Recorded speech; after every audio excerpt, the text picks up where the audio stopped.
तीसरा फर्ज है सर का मसा करना। हमारे मसलक में, मसलक के हनफी में चौथाई सर का मसा फर्ज है। कितने सर का मसा फर्ज है? चौथाई सर का मसा फर्ज है। अगर भीगे हुए हाथ से चौथाई सर को घेर लिया गया तो फर्ज अदा हो जाएगा, और अगर पूरे सर को घेर लिया गया तो सुन्नत भी अदा हो जाएगी।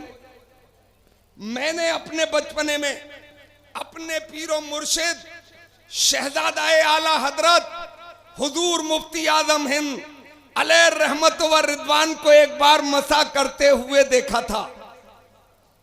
वो प्रैक्टिकल बता रहा हूं मैं आपको, क्योंकि हम खाली थोड़ी के लोग नहीं हैं कि मदरसे में बैठे और हमने जानू अदब तय किया और बड़े बड़े मसले वहीं बैठ के हल कर दिए। ये थोरी है, ये थोरी, हमने थोरी भी पढ़ी है। हम तो प्रैक्टिकल की दुनिया के लोग भी हैं। जब हम थोरी पढ़ते हैं तो नाना की जुल्फें पकड़ के पढ़ लेते हैं, मक्के की गलियों में बाप की उंगली पकड़ के पढ़ लेते हैं, माँ की गोद में पढ़ लेते हैं, और जब प्रैक्टिकल का वक्त आता है तो फिर करबला के मैदान में उतर के नन्ना अली असगर दे के इस्लाम भी बचा लेते हैं। ए सुभान अल्लाह, जिंदाबाद जिंदाबाद, वाह वाह, बहुत अच्छे, सुभान अल्लाह। प्रैक्टिकल बता रहा हूं आपको।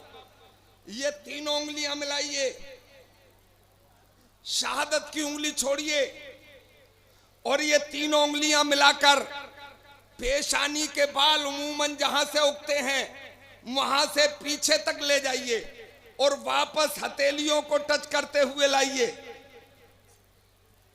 अब ये हथेली इस्तेमाल हो गई और ये तीन उंगलियां इस्तेमाल हो गई। शहादत की उंगली बची है, इसे कानों के हल्के में घुमा लीजिए। अब ये अंगूठा बचा है तो कान के पीछे मसा कर लीजिए। अब ये हाथ का आखिरी हिस्सा बचा है तो यके बाद दीगरे अपनी गर्दन पे घुमा लीजिए। आपका फर्ज भी अदा हो गया और आपकी सुन्नत भी अदा हो गई। हज़रात, मसे का हुक्म क्यों दिया गया, ये फर्ज क्यों किया गया, ये तो हमें इस पे अमल करना ही है, मगर इसकी हिकमत को पर भी आप गौर फरमाएं। हज़रात, एक बड़ी अजीब बीमारी,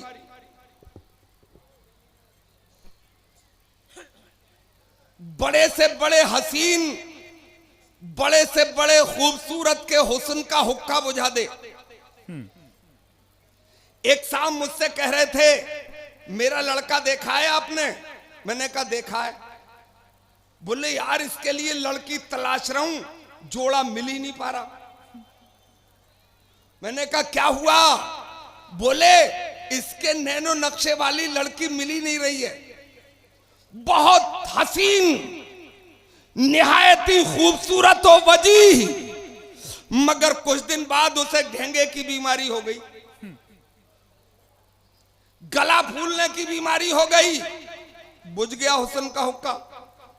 अब उसे कोई देखने के लिए तैयार नहीं, इसलिए खूबसूरत थे, बीमारी में गिरफ्तार हो गए, हुस्न गायब हो गया। मेरे इस्लामी भाइयों, आओ तहकीक तो करो। जदीद मेडिकल से ये पता चला है कि अगर दिन में सिर्फ 5 बार भीगे हुए हाथ से अपने सर का मसा कर लिया जाए तो कभी घेंगे की बीमारी हो ही नहीं सकती है।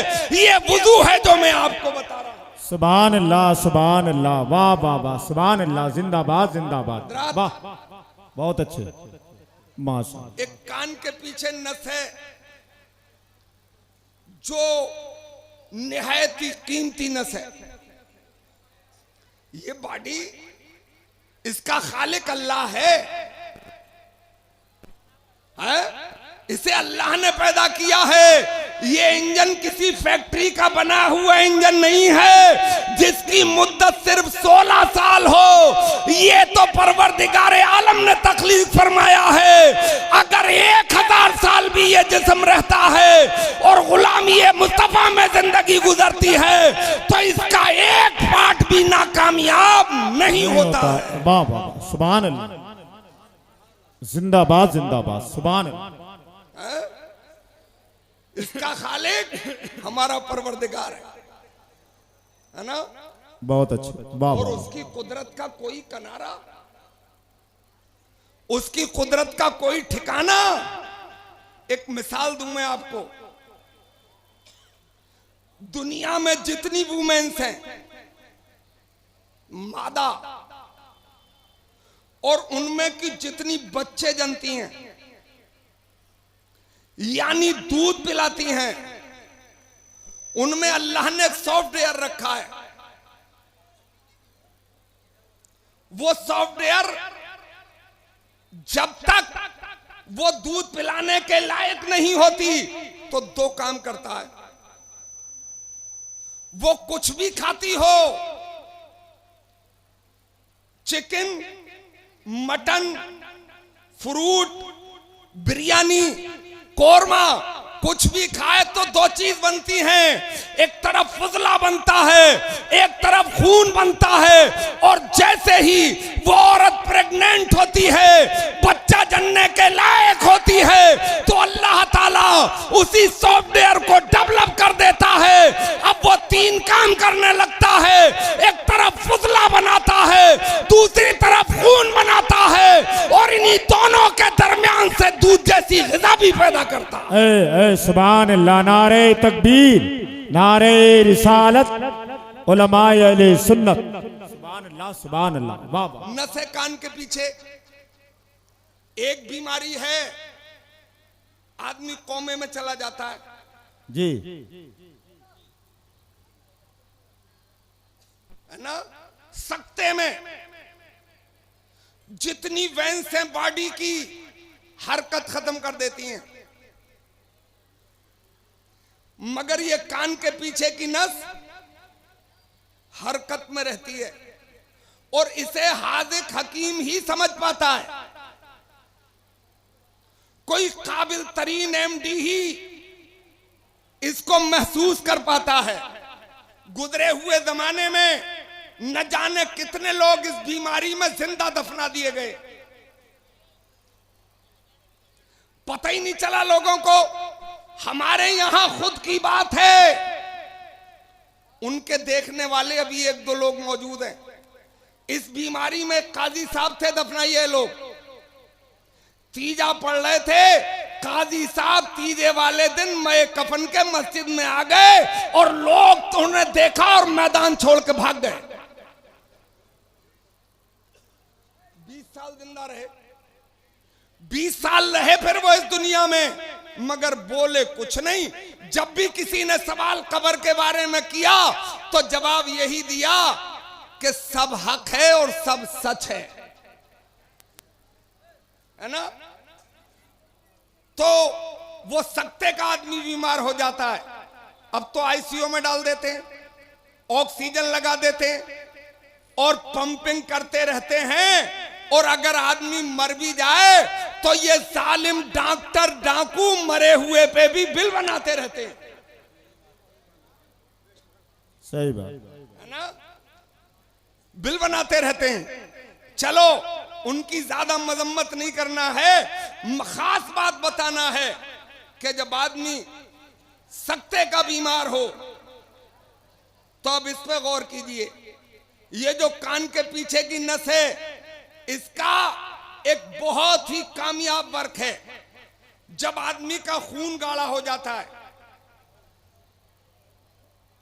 और उसकी किडनी खून को छानना बंद कर देती है, तो दिमाग कहता है कि तू अपना काम कर। बोले मुझसे नहीं होगा। बोले वजह? बोले खून इतना गाढ़ा हो गया है कि मेरी चल्लियों में से निकल नहीं पा रहा है। बोले मतलब? बोले बॉडी को पानी की जरूरत है। तो दिमाग इस नस को हुक्म देता है कि तू अपना काम कर, ये नस अपना काम करती है और एक लिक्विड छोड़ती है जो आदमी के गले में जाता है, तब आदमी को पानी पीने का एहसास होता है। एक बड़े दानिश्वर ने लिखा है कि अगर इस नस का मसा भीगे हुए हाथ से आदमी मुताद्दिद बार करता रहेगा तो कभी कोमे में नहीं जा सकता है, वो कभी सकते का बीमार नहीं होगा। वाह वाह, सुभान अल्लाह।